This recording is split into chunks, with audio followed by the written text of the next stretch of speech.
नमस्ते दोस्तों। मेरा नाम संजय है और आज हम कक्षा 11 के रसायन विज्ञान का अध्याय नंबर 9 जो कि है हाइड्रोकार्बन पार्ट 22 के विषय में अध्ययन करेंगे।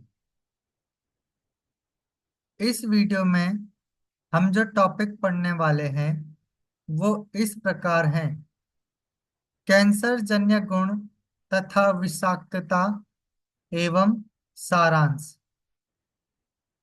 तो सबसे पहले हम कैंसर जन्य गुण तथा विषाक्तता को समझ लेते हैं। बेंजीन तथा बहुल केंद्रीय हाइड्रोकार्बन जिनमें दो से अधिक जुड़ी हुई वलय हो विषाक्त तथा कैंसर जनित गुण दर्शाते हैं। तो बेंजीन या बहुल केंद्रीय हाइड्रोकार्बन जिनमें दो से अधिक वलय हो वो जो है कैंसर जनित गुण को दर्शाते हैं। बहुल केंद्रीय हाइड्रोकार्बन कार्बनिक पदार्थों जैसे तंबाकू, कोल तथा पेट्रोलियम के अपूर्ण दहन से बनते हैं, जो मानव शरीर में प्रवेश कर विभिन्न जैव रासायनिक अभिक्रियाओं द्वारा डीएनए को अंततः नष्ट कर कैंसर उत्पन्न करते हैं। कुछ कैंसर जनी हाइड्रोकार्बन नीचे दिए गए हैं। तो जो बहुल केंद्रीय हाइड्रोकार्बन होते हैं ये कार्बनिक पदार्थ जैसे तंबाकू हो गया, कोल हो गया, पेट्रोलियम हो गया, इनके अपूर्ण दहन से बनते हैं और ये मानव शरीर में प्रवेश करके जैव रासायनिक अभिक्रिया द्वारा डीएनए को नष्ट करके कैंसर उत्पन्न करते हैं। जैसे कि यहाँ पर उदाहरण इनके दिए गए हैं।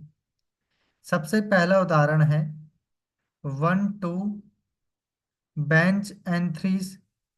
इसके अलावा 3 मैथिल को कोलैंथ्रीज, 3 मैथिल कोलैंथ्रीन। इसके अलावा 1,2 बेंच पायरीन। इसके अलावा 9,10 डाई मैथिल 1,2 बेंच एंथ्रेसीन। इसके अलावा 1,2,5,6 डाई बेंच एंथ्रेसीन। तो ये सारे जो है हाइड्रोकार्बन ये कैंसर जनी हाइड्रोकार्बन के उदाहरण हैं जो कि यहाँ पर प्रस्तुत किए गए हैं। अब हम समझते हैं सारांश। हाइड्रोकार्बन केवल कार्बन तथा हाइड्रोजन के यौगिक होते हैं। हाइड्रोकार्बन मुख्यतः कोल तथा पेट्रोलियम से प्राप्त होते हैं जो ऊर्जा के मुख्य स्रोत हैं। सेल रसायन अनेक महत्वपूर्ण व्यावसायिक उत्पादों के निर्माण के लिए मुख्य प्रारंभिक पदार्थ है। घरेलू ईंधन तथा स्वचालित वाहनों के प्रमुख ऊर्जा स्रोत द्रवित पेट्रोलियम गैस एलपीजी तथा संपीड़ित प्राकृतिक गैस सीएनजी हैं, जो पेट्रोलियम से प्राप्त किए जाते हैं। संरचना के आधार पर हाइड्रोकार्बन को विविध श्रृंखला संतृप्त यानी कि एल्केन, असंतृप्त यानी कि एल्कीन और एल्काइन, चक्रीय यानी कि एलिसाइक्लिक तथा एरोमेटिक वर्गों में वर्गीकृत किया गया है। तो हम जानते हैं कि हाइड्रोकार्बन में केवल हाइड्रोजन और कार्बन के यौगिक होते हैं और इनको मुख्यतः कोल पेट्रोलियम से प्राप्त करते हैं और इसके अलावा ये ऊर्जा के प्रमुख स्रोत होते हैं और अ, अनेक महत्वपूर्ण व्यावसायिक उत्पादों के निर्माण के लिए इनके जो है मुख्य पदार्थ जो है वो घरेलू ईंधन होते हैं। स्वचालित वाहनों के प्रमुख ऊर्जा स्रोत जैसे पेट्रोलियम गैस एलपीजी हो गया, संपीड़ित प्राकृतिक गैस सीएनजी हो गया, जो पेट्रोलियम से प्राप्त की जाते हैं।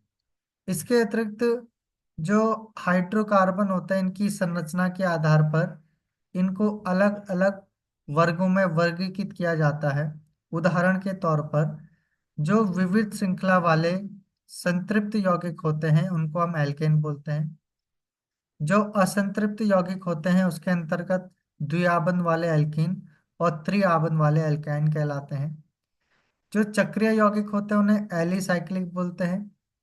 और एरोमेटिक भी होते हैं जो अ, हकल रूल को क्या करते हैं, फॉलो करते हैं। इन वर्गों में इनको वर्गीकृत किया गया है। एल्केनों की प्रमुख अभिक्रिया जो है वो मुक्त मूलक प्रतिस्थापन, दहन, ऑक्सीकरण तथा एरोमेटिकीकरण है। एरोमेटीकरण है।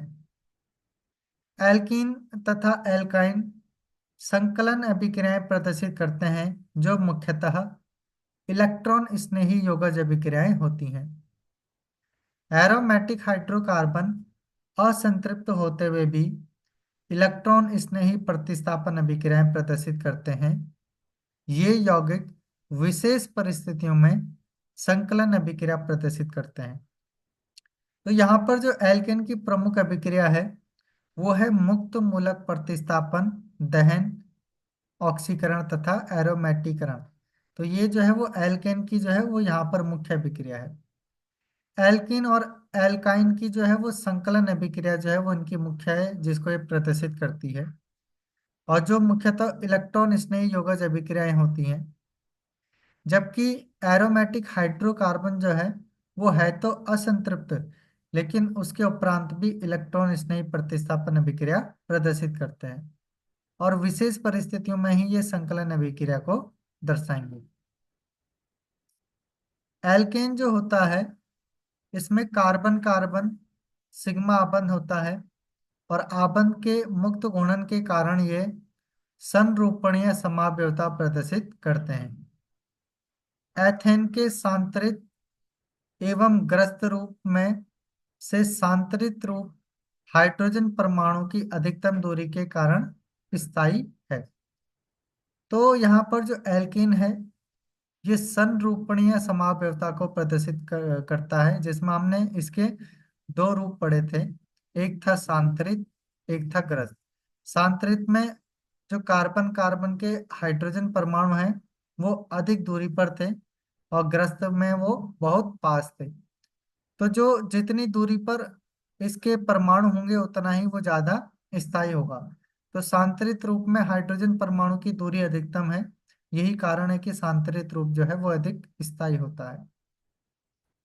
कार्बन कार्बन द्विआबंध के चारों ओर प्रतिबंधित घूर्णन के कारण एल्कीन जो है वो जामितीय समावयवता प्रदर्शित करता है। जामितीय में भी हमने दो प्रकार की रूप देखे थे इसके, सिस रूप and transform, cis form and transform. Cis वाले में जो एक जैसे परमाणु होते हैं वो एक ही तरफ होते हैं। ट्रांस वाले में वो विपरीत दिशा में होते हैं, विपरीत होते हैं।